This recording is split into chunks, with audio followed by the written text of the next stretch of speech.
204 Houston Texas. ਤੁਸੀਂ ਸਾਨੂੰ ਸਾਡੇ ਫੋਨ ਨੰਬਰ 713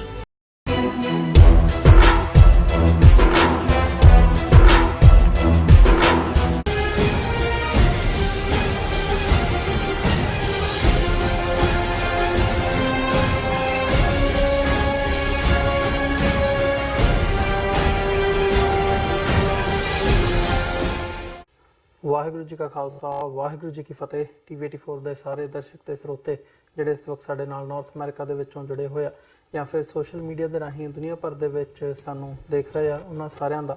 ਮੈਂ ਅਮਰਵੀਰ ਸਿੰਘ ਅੱਜ ਇਸ ਪ੍ਰੋਗਰਾਮ ਦੇ ਵਿੱਚ ਸੱਚੋ ਸੱਚ ਪ੍ਰੋਗਰਾਮ ਦੇ ਵਿੱਚ ਤਹਿ ਦਿਲੋਂ ਸਵਾਗਤ ਕਰਦਾ। ਅੱਜ 12 ਜੁਲਾਈ ਨੂੰ ਜਿਵੇਂ ਮੈਂ ਕੱਲ੍ਹ ਵੀ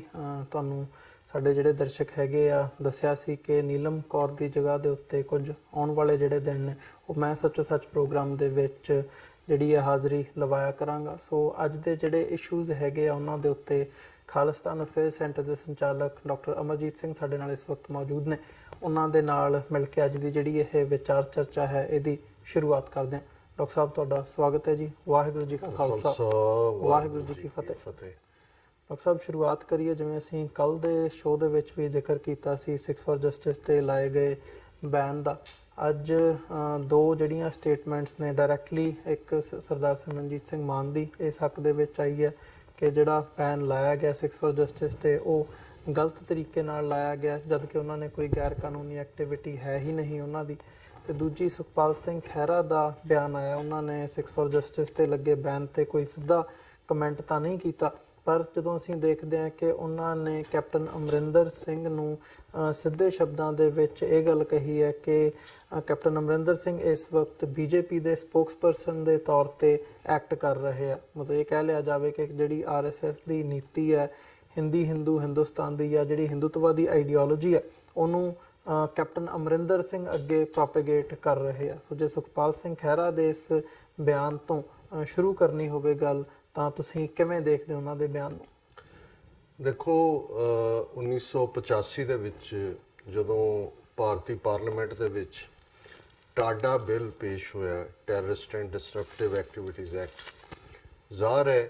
ਟਾਡਾ ਇਸ ਕਿਸਮ ਦਾ ਬਲੈਕ ਡਰੈਕੋਨੀਅਨ ਲਾਅ ਸੀ ਜਿਹੋ ਜਿਹਾ ਕਦੇ ਬ੍ਰਿਟਿਸ਼ ਪੀਰੀਅਡ ਦੇ ਵਿੱਚ ਵੀ ਉਸ ਜ਼ਮਾਨੇ 'ਚ ਰੌਲਟ ਐਕਟ ਨੂੰ ਹੀ, ਜਿੱਥੇ ਕਿ ਜੀ ਬੰਦੇ ਇਕੱਠੇ ਨਹੀਂ ਹੋ ਸਕਦੇ, ਬੜਾ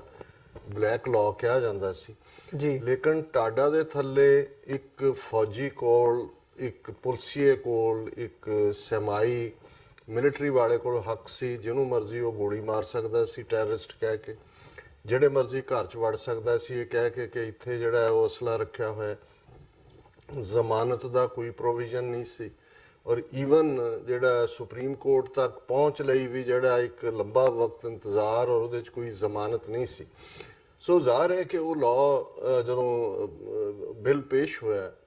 ਤੇ ਆਪੋਜੀਸ਼ਨ ਦੇ ਜਿਹੜੇ ਡਿਫਰੈਂਟ MP ਸੀ ਉਹਨਾਂ ਨੇ ਉਹਨੂੰ ਬੜੀ ਜ਼ਬਰਦਸਤ ਉਹਨੂੰ ਕ੍ਰਿਟਿਸਾਈਜ਼ ਕੀਤਾ। ਪਹਿਲਾਂ ਉਹ ਐਜ਼ ਏ ਜਨਰਲ ਬਿੱਲ ਸੀ, ਪਰ ਜਦੋਂ ਸਰਕਾਰੀ ਬੈਂਚਾਂ ਵੱਲੋਂ ਰਾਜੀਵ ਗਾਂਧੀ ਦੀ ਸਰਕਾਰ ਸੀ ਇਹ ਕਿਹਾ ਗਿਆ ਕਿ ਇਹ ਸਿਰਫ ਪੰਜਾਬ ਲਈ ਹੈ ਤੇ ਸਾਰੇ ਚੁੱਪ ਕਰਕੇ ਬੈਠ ਗਏ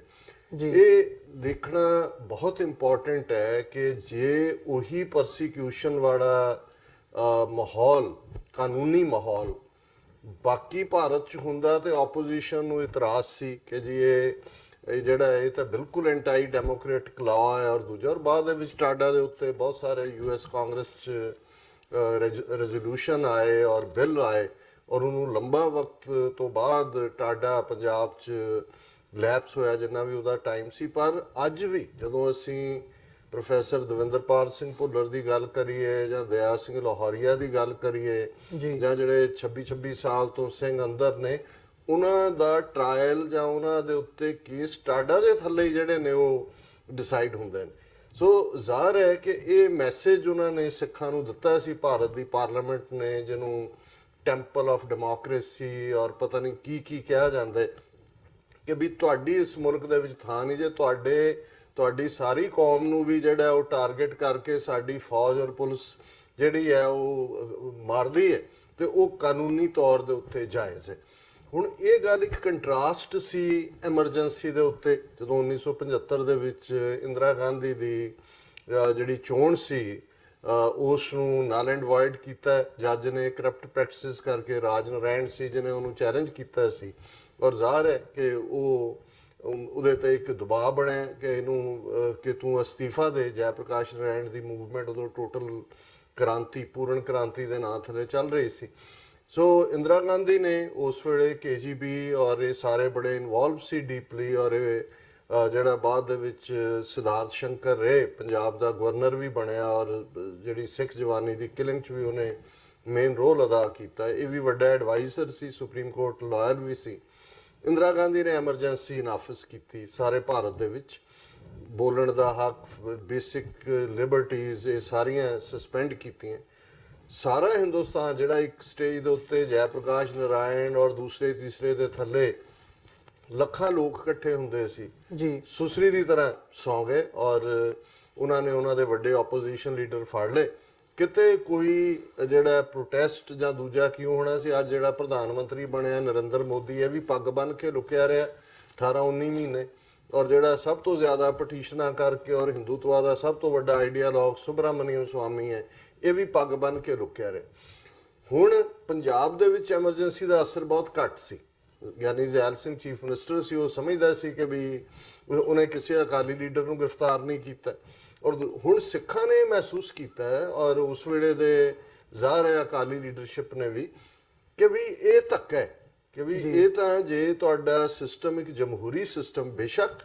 ਪੰਜਾਬ ਦੀਆਂ ਜਿਹੜੀਆਂ ਆਜ਼ਾਦੀਆਂ ਨੇ ਜਮਹੂਰੀਅਤ ਦੀਆਂ ਜਾਂ ਦੂਜੀਆਂ, ਉਹਦੇ ਤੋਂ ਉਹਦਾ ਕੋਈ ਇਫੈਕਟ ਨਹੀਂ ਸੀ ਔਰ ਉਹ ਚੱਲ ਰਿਹਾ ਸੀ। ਲੇਕਿਨ ਉਹਨਾਂ ਨੂੰ ਲੱਗਾ ਵੀ ਨਹੀਂ, ਇਹ ਸਾਰੇ ਭਾਰਤ ਦੇ ਵਿੱਚ ਜੇ ਮੁੱਢਲੀਆਂ ਆਜ਼ਾਦੀਆਂ ਖੋਹੀਆਂ ਗਈਆਂ ਔਰ ਅਸੀਂ ਇਹਦੇ ਖਿਲਾਫ ਜਿਹੜਾ ਖਲੋਵਾਂਗੇ। ਔਰ ਅਕਾਲੀ ਦਲ ਨੇ ਮੋਰਚਾ ਸ਼ੁਰੂ ਕੀਤਾ ਐਮਰਜੈਂਸੀ ਦੇ ਖਿਲਾਫ ਅਕਾਲ ਤਖਤ ਸਾਹਿਬ ਤੋਂ ਅਰਦਾਸ ਕਰਕੇ, ਜਿਹਦੇ 'ਚ 40,000 ਤੋਂ ਜ਼ਿਆਦਾ ਸਿੱਖਾਂ ਨੇ ਗ੍ਰਿਫਤਾਰੀਆਂ ਦਿੱਤੀਆਂ ਉਸ ਥਰੂ ਆਊਟ ਪੀਰੀਅਡ ਦੇ ਵਿੱਚ। ਔਰ ਉਸ ਪੀਰੀਅਡ 'ਚ, ਔਰ ਇਹ ਇਨਸਾਈਡ ਹੈ, ਔਰ ਅੱਜ ਜਦੋਂ ਅਸੀਂ ਸਿੱਖਸ ਫਾਰ ਜਸਟਿਸ ਤੇ ਬੈਨ ਦੀ ਗੱਲ ਕਰ ਰਹੇ ਹਾਂ, ਇਸ ਬੈਕਗ੍ਰਾਉਂਡ ਨੂੰ ਸਮਝਣਾ ਬੜਾ ਜ਼ਰੂਰੀ ਹੈ। ਔਰ ਕਿ ਵੀ ਉਸ ਦੌਰ ਦੇ ਵਿੱਚ ਇੰਦਰਾ ਗਾਂਧੀ ਨੇ ਜਿਹੜੇ ਦੋਨੋਂ ਪਾਸੇ ਵਿਚਰਨ ਵਾਲੇ ਲੋਕ ਸੀ, ਉਹਨਾਂ ਰਾਹੀਂ ਅਕਾਲੀ ਲੀਡਰਸ਼ਿਪ ਤੱਕ ਪਹੁੰਚ ਕੀਤੀ। ਉਹਨਾਂ ਨੂੰ ਕਿਹਾ ਜੀ ਤੁਸੀਂ ਚੰਡੀਗੜ੍ਹ ਲੈ ਲਓ, ਪੰਜਾਬੀ ਬੋਲਦੇ ਇਲਾਕੇ, ਪਾਣੀਆਂ ਤੇ ਵੀ ਤੁਹਾਡਾ ਕੰਟਰੋਲ, ਆਰਟੀਕਲ 370 ਜੋ ਮਰਜ਼ੀ ਲੈ ਲਓ, ਸਿਰਫ ਸੈਂਟਰ ਦੇ ਨਾਲ ਇੱਕ ਫੈਡਰਲ ਸਟਰਕਚਰ 'ਚ ਤੁਹਾਡਾ ਰਹਿਣਾ ਰਹੇ, ਪੰਜਾਬ ਨੂੰ ਤੁਸੀਂ ਸਾਂਭੋ ਔਰ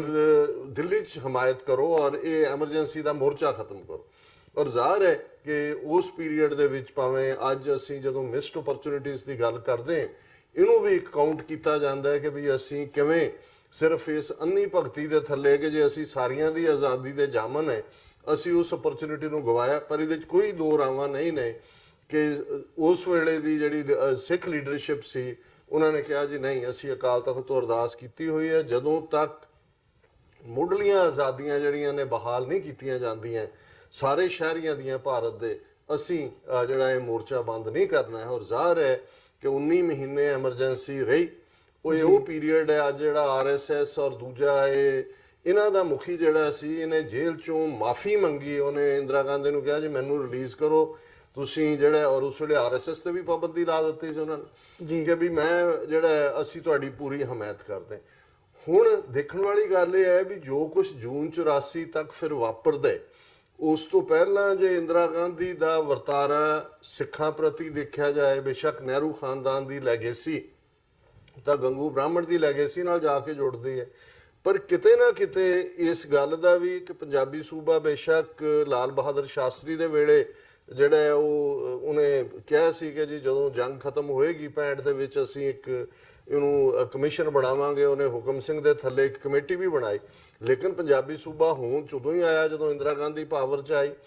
ਔਰ ਇਹ ਜਿਹੜਾ ਵਾਕਿਆ ਸੀ ਕਿ ਵੀ ਸਿੱਖਾਂ ਨੇ ਸਾਰੇ ਦੇਸ਼ ਦੇ ਲੋਕਾਂ ਦੀ ਆਜ਼ਾਦੀ ਦੇ ਲਈ ਇਹ ਖੜੇ, ਔਰ ਜਦੋਂ ਸਿੱਖ ਖਲੋ ਗਏ ਸੋ ਜ਼ਾਹਰ ਹੈ ਵੀ ਹੌਲੀ ਹੌਲੀ ਹੋਰ ਆਵਾਜ਼ਾਂ, ਭਾਰਤ ਦੇ ਵਿੱਚ ਤਾਂ ਕੋਈ ਐਜੀਟੇਸ਼ਨ ਨਹੀਂ ਹੋਈ ਪਰ ਇੰਟਰਨੈਸ਼ਨਲੀ ਉਸ ਵੇਲੇ ਜਿਹੜਾ ਬਹੁਤ ਕ੍ਰਿਟਿਸਿਜ਼ਮ ਹੋਇਆ ਇੰਦਰਾ ਗਾਂਧੀ ਦਾ ਵੈਸਟਰਨ ਕੰਟਰੀਜ਼ 'ਚ, ਅਮਰੀਕਾ 'ਚ। ਔਰ ਹੌਲੀ ਹੌਲੀ ਜਦੋਂ ਬਾਅਦ 'ਚ ਐਮਰਜੈਂਸੀ ਟੁੱਟੀ, ਸਭ ਤੋਂ ਅੱਗੇ ਸਫਾਂ ਦੇ ਵਿੱਚ ਸਿੱਖ ਲੀਡਰਸ਼ਿਪ ਸੀ ਜਿਨ੍ਹਾਂ ਨੇ ਕਿ ਉਸ ਵੇਵ ਨੂੰ ਫਿਰ ਸਿਰਜਿਆ, ਜਿਹਦੇ ਥੱਲੇ ਇੰਦਰਾ ਗਾਂਧੀ ਹਾਰੀ ਬੁਰੀ ਤਰ੍ਹਾਂ, ਆਪਣੀ ਸੀਟ ਵੀ ਆ ਰਹੀ,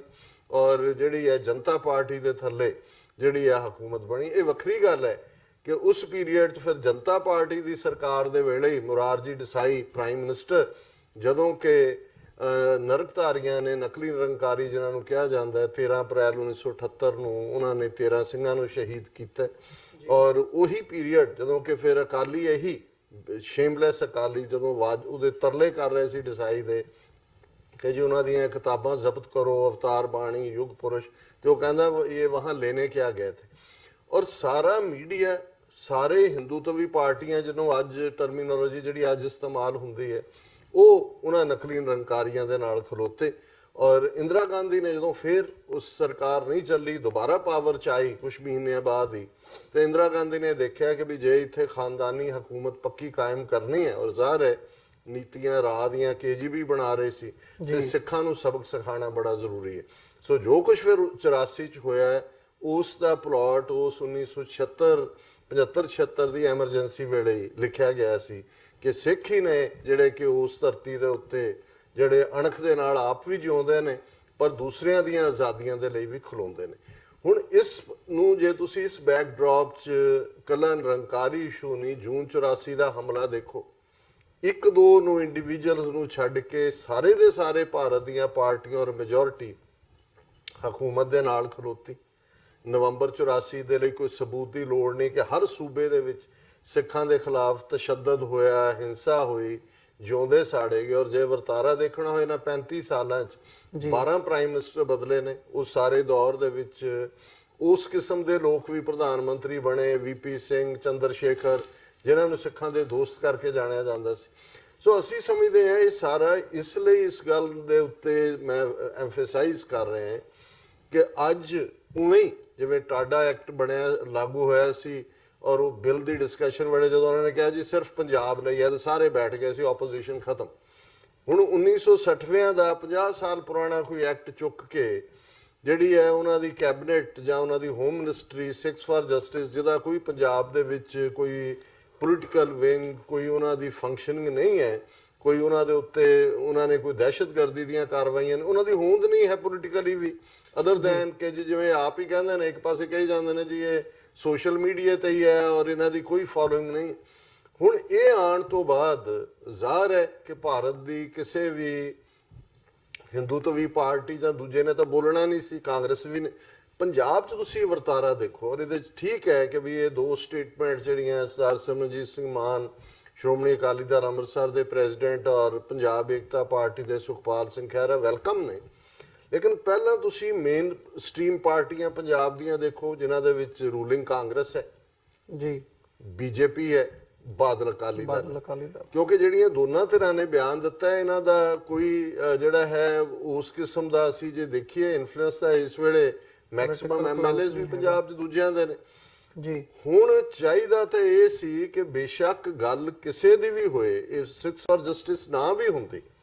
ਕੋਈ ਹੋਰ ਆਰਗੇਨਾਈਜੇਸ਼ਨ ਵੀ ਹੁੰਦੀ ਜਿਹੜੀ ਕਿ ਵਿਦਨ ਦਾ ਕਨਸਟੀਟਿਊਸ਼ਨਲ ਜਿਹੜੇ ਉਹਨਾਂ ਦੇ ਪ੍ਰੋਵੀਜ਼ਨ ਜਿਵੇਂ ਸੁਪਰੀਮ ਕੋਰਟ ਨੇ ਫੈਸਲਾ ਦਿੱਤਾ ਹੋਇਆ ਕਿ ਖਾਲਿਸਤਾਨ ਲਈ ਪੀਸਫੁਲੀ ਗੱਲ ਕਰਨਾ ਕੋਈ ਵਾਇਓਲੇਸ਼ਨ ਨਹੀਂ ਕਿ ਉਸ ਆਵਾਜ਼ ਨੂੰ ਚੁੱਕਦੇ ਹੁਣ ਉਹੀ ਅਕਾਲੀ ਦਲ ਜਿਹੜਾ ਐਮਰਜੈਂਸੀ ਦੇ ਵੇਲੇ ਮੋਰਚਾ ਲਾਉਣ ਤੱਕ ਜਾਂਦਾ ਹੈ ਔਰ ਜਿਹੜਾ ਪੰਜਾਬ ਦਾ ਕੁਝ ਬਣ ਸਕਦਾ ਸੀ ਉਸ ਦੌਰ 'ਚ ਉਸ ਆਫਰ ਨੂੰ ਵੀ ਸਪਰਨ ਕਰਦਾ ਉਹਨਾਂ ਦਾ ਦਲਜੀਤ ਚੀਮਾ ਤੇ 4 ਦਿਨ ਪਹਿਲਾਂ ਕਹਿ ਕੇ ਹਟਦਾ ਜੀ ਖਾਲਿਸਤਾਨ ਦਾ ਕੋਈ ਵਜੂਦ ਕੋਈ ਦੂਜਾ ਨਹੀਂ ਲੇਕਿਨ ਇਸ ਮੁੱਦੇ ਦੇ ਉੱਤੇ ਕਿ ਤੁਸੀਂ ਅੱਜ ਇੱਕ ਡਾਇਸਪੋਰਾ ਸਿੱਖਾਂ ਦੀ ਆਰਗੇਨਾਈਜੇਸ਼ਨ ਨੂੰ ਜਿਹਨੂੰ ਕਿ ਨਾਨ ਪ੍ਰੋਫਿਟ ਸਟੇਟਸ ਹਾਸਲ ਹੈ ਉੱਥੇ ਤੁਸੀਂ ਪਾਬੰਦੀ ਲਾ ਰਹੇ ਹੋ ਔਰ ਤੁਹਾਡੇ ਜ਼ਬਾਨ ਨੂੰ ਜੰਦਾ ਲੱਗਾ ਹੋਇਆ ਕੱਲ ਨੂੰ ਜੇ ਇਹੀ ਜਦੋਂ ਕਿ ਇਹਨਾਂ ਨੂੰ ਦੁਲੱਤਾ ਮਾਰਿਆ ਉਹਨਾਂ ਨੇ BJP ਨੇ ਹਿੰਦੂਤਵੀਆਂ ਨੇ ਔਰ ਇਹਨਾਂ ਦੀ ਸਾਰੀ ਫਾਈਲ ਖੋਲੀ ਤੇ ਇਹਨਾਂ ਦੇ ਉੱਤੇ ਹੀ ਪਾਬੰਦੀ ਲਾਈ ਸ਼੍ਰੋਮਣੀ ਅਕਾਲੀ ਦਲ ਦੇ ਉੱਤੇ ਔਰ ਆਲਰੇਡੀ ਇੱਕ ਕੇਸ ਕੋਰਟ ਦੇ ਵਿੱਚ ਹੈ ਕਿ ਜੀ ਇਹ ਕਿਉਂਕਿ ਉਹਨਾਂ ਦੇ ਇਲੈਕਸ਼ਨ ਕਮਿਸ਼ਨ ਨੇ ਕਿਹਾ ਹੈ ਵੀ ਧਰਮ ਔਰ ਰਾਜਨੀਤੀ ਅੱਡ ਹੈ ਔਰ ਇਹਨਾਂ ਨੇ ਬਾਦਲ ਅਕਾਲੀ ਦਲ ਨੇ ਦੋ ਕਿਸਮ ਦੇ ਕਨਸਟੀਟਿਊਸ਼ਨ ਬਣਾਏ ਹਨ ਕਿਉਂਕਿ ਸ਼੍ਰੋਮਣੀ ਕਮੇਟੀ ਚੋਣਾਂ ਵੀ ਇਹ ਲੜਦੇ ਨੇ ਔਰ ਦੂਸਰੇ ਪਾਸੇ ਵੀ ਜਾਂਦੇ ਨੇ ਸੋ ਇਹਦੇ ਨਾਲ ਇਹ ਪਿਹਾ ਸੈੱਟ ਹੋ ਰਿਹਾ ਹੈ ਜਿਹਦੇ ਥੱਲੇ ਕੱਲ ਨੂੰ ਕਿਸੇ ਵੀ ਸਿੱਖ ਆਰਗੇਨਾਈਜੇਸ਼ਨ ਨੂੰ ਉਹਨਾਂ ਦੇ ਵਿੱਚ ਸਾਡੀਆਂ ਨਾਨ ਪ੍ਰੋਫਿਟ ਆਰਗੇਨਾਈਜੇਸ਼ਨਸ ਵੀ ਸ਼ਾਮਲ ਨੇ ਕਿਉਂਕਿ Sikhs for justice non profit ਹੈ ਇਸੇ ਤਰ੍ਹਾਂ ਯੂਨਾਈਟਿਡ ਸਿੱਖਸ ਨਾਨ ਪ੍ਰੋਫਿਟ ਹੈ ਖਾਲਸਾ ਏਡ ਨਾਨ ਪ੍ਰੋਫਿਟ ਹੈ ਹੁਣ ਜੇ ਉਹ ਉੱਥੇ ਜਾ ਕੇ ਵੀ ਕੰਮ ਕਰਦੇ ਨੇ ਡਿਜ਼ਾਸਟਰ ਦੇ ਵੇਲੇ ਅਰਥਕੁਏਕ ਦੇ ਵੇਲੇ ਕੇਰਲਾ ਫਲੱਡਸ ਦੇ ਵੇਲੇ ਕਸ਼ਮੀਰੀ ਸਟੂਡੈਂਟਸ ਦੇ ਨਾਲ ਕੱਲ ਨੂੰ ਔਰ ਉਹਨਾਂ ਨੇ ਮਿਸਟਰ ਸਰ ਰਵੀ ਸਿੰਘ ਖਾਲਸਾ ਨੇ ਇਹਨਾਂ ਦਾ ਅਵਾਰਡ ਜਿਹੜਾ ਉਹ ਨਹੀਂ ਲਿਆ ਕਿ ਜੀ ਮੈਨੂੰ ਮੈਂ ਇੰਡੀਅਨ ਨਹੀਂ ਜਦੋਂ ਤੱਕ ਮੇਰੇ ਲੋਕਾਂ ਨੂੰ ਇਨਸਾਫ ਨਹੀਂ ਮਿਲਦਾ। ਸੋ ਇਸ ਪੈਟਰਨ ਨੂੰ ਦੇਖੋ ਕਿ ਵੀ ਕਿਵੇਂ ਇਹਨਾਂ ਨੇ ਆਪਣੀਆਂ ਜ਼ਬਾਨਾਂ ਬੰਦ ਕੀਤੀਆਂ ਹੋਈਆਂ ਨੇ, ਅਕਾਲੀ ਖਾਸ ਤੌਰ ਤੇ, ਬੀਜੇਪੀ ਔਰ ਕਾਂਗਰਸ। ਔਰ ਬਿਲਕੁਲ ਸੁਖਪਾਲ ਸਿੰਘ ਖਹਿਰਾ ਨੇ ਜਦੋਂ ਇਹ ਕਿਹਾ ਕਿ ਜੀ ਅਮਰਿੰਦਰ ਤਾਂ ਐਵੇਂ ਬਿਹੇਵ ਕਰ ਰਿਹਾ ਜਿਵੇਂ ਬੀਜੇਪੀ ਦਾ ਸਪੋਕਸਮੈਨ ਹੋਏ ਵੀ ਉਹਦੀ ਪਾਰਟੀ, ਔਰ ਉਹਨੇ ਕਿਹਾ ਵੀ ਤਿੰਨੋਂ ਮੌਕਿਆਂ ਦੇ ਉੱਤੇ ਉਹ ਜਸਟਿਨ ਟਰੂਡੋ ਦੀ ਪੰਜਾਬ ਵਿਜ਼ਿਟ ਦੇ ਵੇਲੇ ਜੋ ਵਰਤਾਰਾ ਉਹਨੂੰ ਨੀਵਾਂ ਦਿਖਾਉਣ ਲਈ, ਔਰ ਡਾਇਸਪੋਰਾ ਔਰ ਖਾਸ ਤੌਰ ਤੇ ਕੈਨੇਡੀਅਨ ਸਿੱਖ ਔਰ ਉਹਨਾਂ ਦੇ ਨੁਮਾਇੰਦਿਆਂ ਦੇ ਖਿਲਾਫ ਇਹਨੇ ਕਿਹਾ। ਕਰਤਾਰਪੁਰ ਕੋਰੀਡੋਰ ਦੇ ਮੁੱਦੇ ਦੇ ਉੱਤੇ ਕਿਵੇਂ ਇਹਨੇ ਬੀਜੇਪੀ ਦੀ ਉਹਦੀ ਪ੍ਰੈਸ ਕਾਨਫਰੰਸ ਭਾਵੇਂ ਉਹਨੇ ਪੰਜਾਬ ਦੇ ਪਾਣੀਆਂ ਦੇ ਮੁੱਦੇ ਜਾਂ ਕੁਝ ਹੋਰ ਆਪਣਾ ਪ੍ਰੋਗਰਾਮ ਦੇਣ ਲਈ ਕੀਤੀ, ਪਰ ਉਹਨੇ ਇਸ ਦੇ ਉੱਤੇ ਤੀਸਰਾ ਅਸੀਂ ਕਰਤਾਰਪੁਰ ਕੋਰੀਡੋਰ ਦੇ ਮੁੱਦੇ ਦੀ ਗੱਲ ਕਰਦੇ, ਉਹਨੇ ਕਿਹਾ ਜੀ ਹੁਣ ਇਸ ਮੌਕੇ ਦੇ ਉੱਤੇ ਵੀ ਅਜੇ ਸੈਂਟਰਲ ਗਵਰਨਮੈਂਟ ਨੇ ਕਿਹਾ ਨਹੀਂ ਹੈ ਵੀ ਕੀ ਰੀਜ਼ਨ ਨੇ, ਕਿਹੜੀ ਐਸੀ ਤਾਂ ਉਹਨਾਂ ਦੇ ਕੋਲ ਜਾਣਕਾਰੀ ਹੈ ਜਾਂ ਦੂਜਾ, ਤੇ ਇਹ ਉਹਨੂੰ ਟੈਰਰਿਸਟ ਆਰਗੇਨਾਈਜੇਸ਼ਨ ਔਰ ਦੂਸਰਾ ਬਣਾ ਰਹੇ। ਔਰ ਸਿਮਰਜੀਤ ਸਿੰਘ ਮਾਨ ਹੋਰਾਂ ਨੇ ਵੀ ਬਿਲਕੁਲ ਠੀਕ ਕਿਹਾ ਕਿ ਭਾਈ ਇੱਕ ਜਮਹੂਰੀ ਸੁਸਾਇਟੀ ਦੇ ਵਿੱਚ ਜਮਹੂਰੀ ਢੰਗ ਨਾਲ ਕੋਈ ਵੀ ਜਿਹੜੀ ਜਥੇਬੰਦੀ ਕੰਮ ਕਰਦੀ ਹੈ ਉਸ ਦੇ ਉੱਤੇ ਪਾਬੰਦੀ ਲਾਣਾ, ਇਹ ਤਾਂ ਡਿਕਟੇਟਰਸ ਲਾਉਂਦੇ ਨੇ, ਇਹ ਤਾਂ ਮਿਲਟਰੀ ਰਜੀਮਸ ਲਾਉਂਦੇ ਨੇ, ਮਿਲਟਰੀ ਜੰਟਾ ਲਾਉਂਦਾ ਹੈ ਕਿ ਵੀ ਕਿਹਨੂੰ ਉਹਨਾਂ ਨੇ ਬੋਲਣ ਦੇਣਾ, ਕਿਹਨੂੰ ਨਹੀਂ ਬੋਲਣ ਦੇਣਾ, ਕਿਹਨੂੰ ਉਹਨਾਂ ਨੇ ਫੰਕਸ਼ਨ ਕਰਨ ਦੇਣਾ, ਨਹੀਂ ਕਰਨ ਦੇਣਾ। ਕਮਿਊਨਿਸਟਾਂ ਦੇ ਵਿੱਚ ਵੀ ਉੱਥੇ ਕੋਈ ਕਮਿਊਨਿਸਟ ਹਕੂਮਤ ਤਾਂ ਨਹੀਂ ਹੈ, ਲੇਕਿਨ ਇਸ ਦੇ ਉੱਤੇ ਬਿਲਕੁਲ ਸਾਇਲੈਂਸ ਕਿਸੇ ਦੀ। ਔਰ ਜਿਹੜੇ ਉੱਥੇ ਬੈਠੇ ਸ਼ੌਕ ਰੱਖਦੇ ਨੇ ਕਿ ਜੀ ਪਬਲਿਕ ਇੰਟਰਸਟ ਲਿਟੀਗੇਸ਼ਨ ਪਾ ਦਿਓ, ਅਜੇ ਤੱਕ ਮੈਂ ਨਹੀਂ ਦੇਖਿਆ ਹੈ ਕਿ ਵੀ ਉਹਨਾਂ ਨੇ ਕਿਸੇ ਨੇ ਪਾਈ ਹੋਏ ਕਿ ਜੀ ਦੱਸੋ ਇਹ ਤੁਸੀਂ ਕਿਵੇਂ ਇੱਕ ਜਿਹੜਾ ਇਸ ਕਿਸਮ ਦੀ ਪਾਬੰਦੀ ਲਾ ਰਹੇ ਹੋ। ਔਰ ਜੇ ਰੈਫਰੈਂਡਮ 2020 ਦੀ ਗੱਲ ਕਿਹੜੇ ਪਾਸਿਓਂ ਵਾਇਲੈਂਸ, ਔਰ ਇਹ ਸੈਂਟਰ ਗਵਰਨਮੈਂਟ ਨੂੰ ਵੀ ਪਤਾ ਹੈ ਕਿ ਵੀ ਇਹ ਕੋਈ ਵਾਇਲੈਂਸ ਦੀ ਵਾਲੀ ਆਰਗੇਨਾਈਜੇਸ਼ਨ ਨਹੀਂ ਹੈ, ਨਹੀਂ ਤਾਂ ਉਹਨੂੰ ਟੈਰਰਿਸਟ ਆਰਗੇਨਾਈਜੇਸ਼ਨ ਕਹਿੰਦੇ ਜੀ ਬੈਨ ਦਾ। ਔਰ ਮੈਂ ਸਮਝਦਾ ਵੀ ਇਹ ਸਿਕਸ ਫਾਰ ਜਸਟਿਸ ਨੇ ਠੀਕ ਸਟੈਪ ਲਿਆ ਹੈ ਕਿ ਉਹਨਾਂ ਨੇ ontario ਦੀ ਕੋਰਟ ਦੇ ਵਿੱਚ $2.5 ਮਿਲੀਅਨ ਦਾ ਜਿਹੜਾ ਹੈ ਉਹ ਡਿਫੇਮੇਸ਼ਨ ਸੂਟ ਕੀਤਾ ਕਿ ਵੀ ਤੁਸੀਂ ਵਿਦਆਊਟ ਐਨੀ ਪ੍ਰੂਫ ਇਸ ਕਿਸਮ ਦੀ ਗੱਲ ਕਰ ਰਹੇ ਹੋ, ਲਿਆਓ ਇਹਨੂੰ। ਔਰ ਮੈਂ ਸਮਝਦਾ ਵੀ ਇਹਨਾਂ ਨੂੰ ਜਿੱਥੇ ਜਿੱਥੇ ਚੈਪਟਰ ਨੇ ਸਿਕਸ ਫਾਰ ਜਸਟਿਸ ਦੇ, ਇਹ ਲਾ ਸੂਟ ਜਿਹੜੇ ਨੇ ਇਹਨਾਂ ਦੇ ਖਿਲਾਫ ਫਾਈਲ ਕਰਨੇ ਚਾਹੀਦੇ ਨੇ। ਔਰ ਮੈਨੂੰ ਇਹ ਲੱਗਦਾ ਕਿ ਇਸ ਵੇਲੇ ਜਿਹੜੀ ਆਜ਼ਾਦੀ ਦੀ ਆਵਾਜ਼ ਹੈ ਜਾਂ ਫਰੀडम ਆਫ ਐਕਸਪ੍ਰੈਸ਼ਨ ਦੀ ਗੱਲ ਹੈ ਉਸ ਨੂੰ ਬੜੀ ਬੁਰੀ ਤਰ੍ਹਾਂ ਦਬਾਇਆ ਜਾ ਰਿਹਾ। ਉੱਥੋਂ ਵਾਲੇ ਸਮਝਦੇ ਨੇ ਕਿ ਸ਼ਾਇਦ ਉਹਨਾਂ ਦੀ ਵਾਰੀ ਨਹੀਂ ਆਏਗੀ, ਲੇਕਿਨ ਜਿਵੇਂ ਅਸੀਂ ਜੋ ਵਰਤਾਰਾ ਦੇਖ ਰਹੇ ਹਾਂ ਹੁਣ, ਆਦਿੱਤਿਆਨਾਥ ਯੋਗੀ ਇੱਕ ਦਿੱਲੀ ਦੇ ਇੱਕ ਪ੍ਰੋ ਬੀਜੇਪੀ ਦਾ ਹੈਗਾ, ਉਸ ਦੇ ਟੀਵੀ ਸ਼ੋਅ 'ਚ ਆਇਆ, ਉਹਨੂੰ ਇੱਕ ਨੇ ਪੁੱਛਿਆ ਕਿ ਵੀ ਤੁਸੀਂ ਯੂਪੀ ਦੇ ਵਿੱਚ ਮੁਸਲਮਾਨਾਂ ਦੀ ਧਾਰਮਿਕ ਆਜ਼ਾਦੀ ਜਾਂ ਦੂਜੀ ਉਹਨੂੰ ਤੁਸੀਂ ਕਰਬ ਕਰ ਰਹੇ ਹੋ, ਤੁਸੀਂ ਹੋਲੀ ਦੀਵਾਲੀ ਸਾਰਿਆਂ, ਕਹਿੰਦਾ ਮੇਰੀ ਆਸਥਾ ਹਿੰਦੂ ਮਤ 'ਚ ਹੈ, ਮੈਂ ਨਹੀਂ ਯਕੀਨ ਕਰਦਾ ਦੂਜੇ 'ਚ। ਫਿਰ ਉਹ ਬੜੇ ਫਖਰ ਨਾਲ ਕਹਿੰਦਾ ਕਿ ਜੀ ਜਿਹੜੀ ਹੈ ਉਹ ਇੱਕੋ ਦਿਨ ਆ ਰਹੀ ਸੀ, ਈਦ ਵੀ ਔਰ ਹੋਲੀ ਵੀ, ਜੁਮੇ ਦੀ ਨਮਾਜ਼, ਔਰ ਕਹਿੰਦਾ ਮੈਂ ਮੁਸਲਮਾਨਾਂ ਨੂੰ ਕਿਹਾ ਕਿ ਵੀ ਤੁਹਾਡੇ ਤਾਂ ਹਰ ਸ਼ੁੱਕਰਵਾਰ ਆ ਜਾਣਾ ਜੁਮਾ, ਸਾਡੀ ਹੋਲੀ ਇੱਕੋ ਦਿਨ ਆਣੀ ਹੈ, ਤੁਸੀਂ ਇਹਦਾ ਟਾਈਮ ਬਦਲੋ। ਉਹਨੇ ਕਿਹਾ ਜੀ ਬਿਲਕੁਲ, ਉਹਨਾਂ ਨੇ ਬਦਲ ਦਿੱਤਾ। ਸੋ ਉਹਨਾਂ ਨੇ ਜੇ ਰਹਿਣਾ ਇੱਥੇ ਤਾਂ ਇਸ ਤਰੀਕੇ ਦੇ ਨਾਲ ਹੀ ਰਹਿ ਸਕਦੇ ਨੇ। ਸੋ ਜ਼ਾਹਰ ਹੈ ਕਿ ਵੀ ਇਹ ਮਾਹੌਲ ਕੋਈ ਘਟਨਾ, ਇਹ ਪਾਬੰਦੀ ਦੀ ਕੋਈ ਆਊਟ ਆਫ ਦਾ ਬਲੂ ਨਹੀਂ ਵਾਪਰੀ, ਜੋ ਸਾਰਾ ਕੁਝ ਵਾਪਰ ਰਿਹਾ। ਪਰ ਇਹਦੇ ਨਾਲ ਉਹਨਾਂ ਨੇ ਜਿਹੜਾ ਪਹਿਲਾਂ ਵਰਬਲੀ ਬਿਆਨਬਾਜ਼ੀ ਜਾਂ ਡਿਮਾਰਸ਼ੇ ਜਾਂ ਗਵਰਨਮੈਂਟਸ ਨਾਲ ਡੀਲ ਕਰਕੇ ਸਿੱਖਾਂ ਨੂੰ ਕਰਦੇ ਸੀ, ਹੁਣ ਜਦੋਂ ਅਸੀਂ ਇਹਨੂੰ ਕਿਹਾ ਪਿਛਲੀ ਵਿਚਾਰ ਦੇ ਵਿੱਚ ਕਿ ਇਹ ਉਹਨਾਂ ਨੇ ਡਾਇਸਪੋਰਾ ਸਿੱਖਾਂ ਦੇ ਖਿਲਾਫ ਜੰਗ ਐਲਾਨ ਦਿੱਤੀ ਹੈ, ਕਿਉਂਕਿ ਨਾਲ ਦੀ ਨਾਲ ਜਿੱਦਣ ਬੈਨ ਲੱਗਦਾ ਹੈ ਅਗਲੇ ਦਿਨ ਉਹ ਕਹਿੰਦੇ ਨੇ ਜੀ ਅਸੀਂ ਕੈਨੇਡਾ ਗਵਰਨਮੈਂਟ ਦੇ ਨਾਲ ਇਸ ਇਸ਼ੂ ਨੂੰ ਚੁੱਕ ਰਹੇ ਔਰ ਬਾਕੀਆਂ ਦੇ ਨਾਲ ਵੀ ਚੁੱਕ ਰਹੇ ਹਾਂ ਕਿ ਬਈ ਇਹਨਾਂ ਦੀਆਂ ਜਿਹੜੀਆਂ ਸਰਗਰਮੀਆਂ ਨੇ ਉਹਨਾਂ ਦੇ ਉੱਤੇ ਪਾਬੰਦੀ ਲਾਈ ਜਾਏ। ਔਰ ਕਾਂਗਰਸ ਦਾ ਉਹ ਜਿਹੜਾ ਅਮਰਿੰਦਰ ਦਾ ਦੁਮਛੱਲਾ ਆਗੂ ਸੁਖਜਿੰਦਰ ਰੰਧਾਵਾ, ਉਹ ਕਹਿੰਦਾ ਜੀ ਹੁਣ ਕਿਉਂਕਿ ਬੈਨ ਲਾ ਦਿੱਤਾ ਹੈ ਗੁਰਪਤਵੰਤ ਪੰਨੂ ਨੂੰ ਐਕਸਟ੍ਰਾਡਾਈਟ ਕਰੋ। ਸੋ ਜ਼ਾਹਰ ਹੈ ਕਿ ਵੀ ਇਹ ਜਿਹੜੀ ਦੋਨੋਂ ਹੀ ਸਟੇਟਮੈਂਟਸ ਨੇ ਸਰ ਸਿਮਰਜੀਤ ਸਿੰਘ ਮਾਨ ਔਰ ਸਰ ਸੁਖਪਾਲ ਸਿੰਘ ਖਹਿਰਾ ਦੀ, ਇਹ ਵੈਲਕਮ ਹੈ। ਪਰ ਜੋ ਮਾਹੌਲ ਪੰਜਾਬ ਦੇ ਵਿੱਚ ਜਿਸ ਅੰਦਾਜ਼ ਦੇ ਵਿੱਚ ਇਹ ਮੇਨ ਆਪੋਜੀਸ਼ਨ ਧਿਰਾਂ ਵੀ, ਆਮ ਆਦਮੀ ਪਾਰਟੀ ਉਹਨਾਂ ਦਾ ਹੁਣ ਅਦਰਵਾਈਜ਼ ਉਹਨਾਂ ਦਾ ਜਿਹੜਾ ਹਰਪਾਲ ਸਿੰਘ ਚੀਮਾ ਹੈ ਉਹ ਮੂੰਹ ਬੰਦ ਹੀ ਨਹੀਂ ਕਰਦਾ, ਹਰ ਇਸ਼ੂ ਤੇ ਬੋਲਦਾ ਜੀ, ਲੇਕਿਨ ਉਹਨਾਂ ਨੇ ਵੀ ਉਸ ਕੇਜਰੀਵਾਲ ਵਾਲੀ ਦੇਖਣਾ ਹੈ ਜਿਹਦੀ ਨੁਮਾਇੰਦਗੀ ਕਰਦੇ ਨੇ, ਜਿਹੜਾ ਕੇਜਰੀਵਾਲ ਬਿਲਕੁਲ ਉਹ ਉਹਨਾਂ ਦਾ ਜਿਹਨੂੰ ਕਹਿੰਦੇ ਨੇ ਐਜ਼ ਏ ਬਲੂਪ੍ਰਿੰਟ ਨੰਬਰ 2 ਹੈ ਬੀਜੇਪੀ ਦਾ, ਜਿਹਦੇ ਨਾਲ ਉਹ ਇਹ ਸਾਰੇ ਦੇ ਨਾਲ ਕੋਆਰਡੀਨੇਟ ਕਰਦਾ। ਸੋ ਅਸੀਂ ਸਮਝਦੇ ਹਾਂ ਵੀ ਇਹ ਵਕਤ ਹੈ ਜਿੱਥੇ ਸਾਨੂੰ ਐਟਲੀਸਟ ਡਾਇਸਪੋਰਾ ਸਿੱਖ ਇਸ ਮੁੱਦੇ ਦੇ ਉੱਤੇ ਯਕਜ਼ਦੀ ਦਾ ਪ੍ਰਗਟਾਵਾ ਕਰਨ, ਸੋਲੀਡੈਰਿਟੀ ਦਾ। ਔਰ ਇਸ ਚੈਲੰਜ ਨੂੰ ਜੇ ਉਹਨਾਂ ਨੇ ਵਾਰ ਡਿਕਲੇਅਰ ਕੀਤੀ ਹੈ ਤੇ ਸਾਡਾ ਮੈਸੇਜ ਇਹ ਹੋਣਾ ਚਾਹੀਦਾ ਵੀ ਅਸੀਂ well within the ambit of international law, UN charter ਤੁਹਾਡੇ ਇਸ ਧੱਕੇ ਦਾ ਜਵਾਬ ਦੇਵਾਂਗੇ। ਔਰ ਅਲਟੀਮੇਟ ਆਨਸਰ ਸਾਡੀ ਫਰੀडम ਹੈ, ਖਾਲਿਸਤਾਨ ਦੀ ਆਜ਼ਾਦੀ ਹੈ ਦਰਿਆਏ ਜਮਨਾ ਤੋਂ ਵਾਗਾ ਤੱਕ। ਜੀ ਸੋ ਜਿਵੇਂ ਅਸੀਂ ਇਸ ਇਸ਼ੂ ਦੀ ਗੱਲ ਕਰਦੇ ਹਾਂ ਜਿੱਥੇ ਸਿੱਖ ਡਾਇਸਪੋਰਾ ਉਹ ਨਾਰਥ ਅਮਰੀਕਾ ਦੇ ਵਿੱਚ ਹੋਵੇ, ਆਸਟ੍ਰੇਲੀਆ ਦੇ ਵਿੱਚ, ਯੂਰਪ ਦੇ ਵਿੱਚ ਹੋਵੇ, ਅਸੀਂ ਦੇਖਦੇ ਹਾਂ ਕਿ ਪ੍ਰੋਟੈਸਟ ਦੀ ਲਾਈਨ ਵੀ ਕਿਤੇ ਨਾ ਕਿਤੇ ਰੋਸ ਵੀ ਹੈ ਤੇ ਇਸ ਖਬਰ ਬਾਰੇ ਓਵਰਆਲ ਜਿਹੜੀ ਚਰਚਾ ਹੈ ਉਹ ਵੀ ਦੇਖਣ ਨੂੰ ਮਿਲ ਰਹੀ ਹੈ। ਸੋ ਇੱਕ ਐਡੀਸ਼ਨਲ ਫੈਕਟਰ ਇਹ ਵੀ ਹੈ ਖਾਸ ਤੌਰ ਤੇ ਕਿਉਂਕਿ ਜਿਹੜੀ ਸੱਚੋ ਸੱਚ ਪ੍ਰੋਗਰਾਮ ਹੈ ਇਹਦੀ ਕਰਾਊਡ ਪਾਕਿਸਤਾਨੀ ਕਰਾਊਡ ਵੀ ਹੈ, ਉਹਨਾਂ ਦਾ ਵੀ ਇਹਦੇ ਵਿੱਚ ਇੰਟਰਸਟ ਹੈ। ਸੋ ਮੈਂ ਇੱਕ ਮੈਸੇਜ ਜਿਹੜਾ ਉਸਮਾਨ ਤਾਲਿਬ ਜੀ ਦਾ ਸਾਨੂੰ ਆਇਆ ਉਹ ਮੈਂ ਜ਼ਰੂਰ ਪੜ੍ਹਨਾ ਚਾਹੂੰਗਾ ਇਸੇ ਇਸ਼ੂ ਨੂੰ ਮੁੱਖ ਰੱਖਦਿਆਂ। ਜਿਹੜਾ ਇੰਡੀਅਨ ਗਵਰਨਮੈਂਟ ਵੱਲੋਂ ਬੈਨ ਲਾਇਆ ਗਿਆ ਉਹ ਉਹਨਾਂ ਨੇ ਹੈਡਿੰਗ ਜਿਹੜਾ ਦਿੱਤਾ ਹੈ ਸਿੱਖ ਐਕਟਿਵਿਸਟਸ ਐਂਡ ਇੰਟਰਨੈਸ਼ਨਲ ਮੀਡੀਆ, ਤੇ ਉਹ ਲਿਖਦੇ ਨੇ respected doctor Sahib and Neelam Kaur sister, ਸਲਾਮ ਤੇ ਸਤਿ ਸ਼੍ਰੀ ਅਕਾਲ।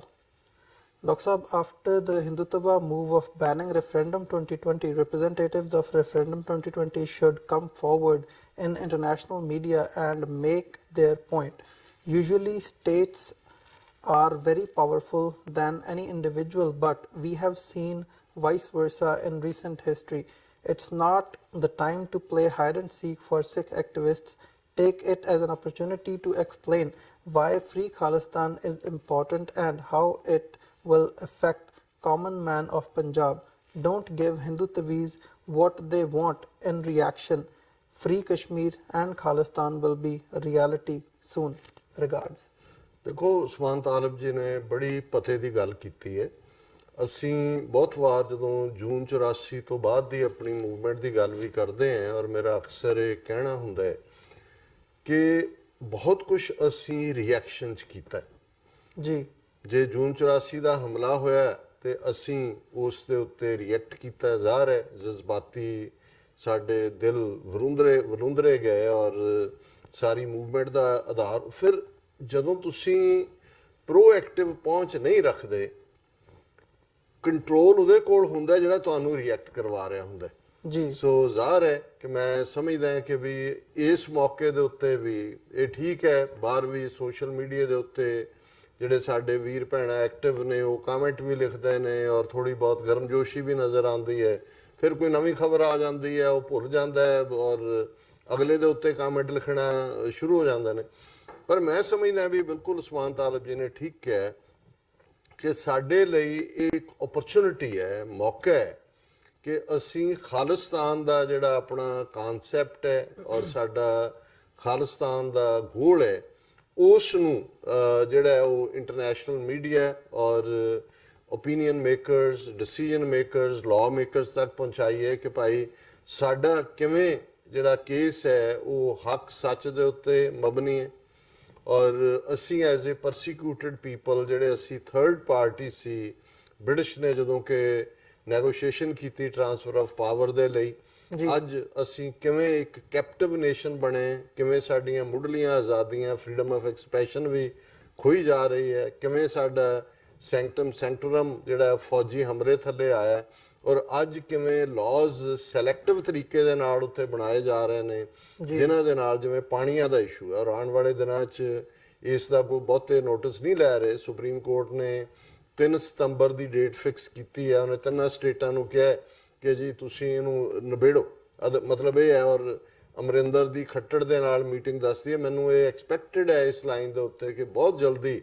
ਇਸ ਮੁੱਦੇ ਦੇ ਉੱਤੇ, ਕਿਉਂਕਿ ਜਿਹੜੀ ਐਕਟੀਵਿਟੀ ਮੋਦੀ ਸਰਕਾਰ ਨੇ ਆਪਣੇ ਮੁੱਢਲੇ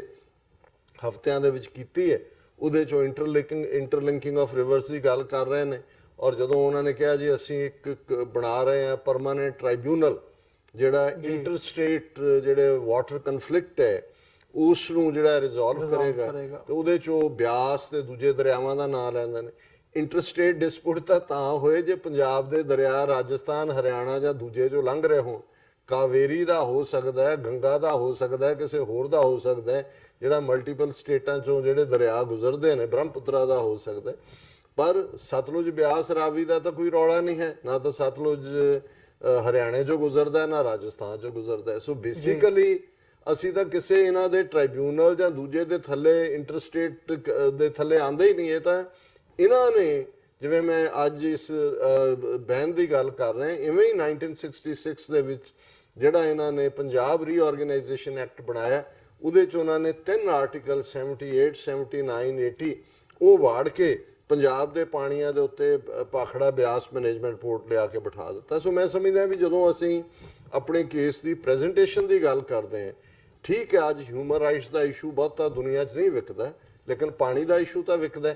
ਦੁਨੀਆ 'ਚ। ਆ ਰਿਹਾ ਕਿ ਆਉਣ ਵਾਲੀ UN ਦੀਆਂ ਰਿਪੋਰਟਸ ਨੇ ਕਿ ਆਉਣ ਵਾਲੀਆਂ ਜੰਗਾਂ ਦੁਨੀਆ ਦੇ ਵਿੱਚ ਪਾਣੀਆਂ ਦੇ ਮੁੱਦੇ ਤੇ ਹੋਣਗੀਆਂ। ਔਰ ਸਾਡਾ ਹਾਲ ਜੇ ਪੰਜਾਬ ਦੇ ਵਿੱਚ ਪਾਣੀਆਂ ਦੇ ਹਵਾਲੇ ਨਾਲ ਦੇਖੋ, ਵਾਟਰ ਟੇਬਲ ਕਿੱਥੇ ਹੈ,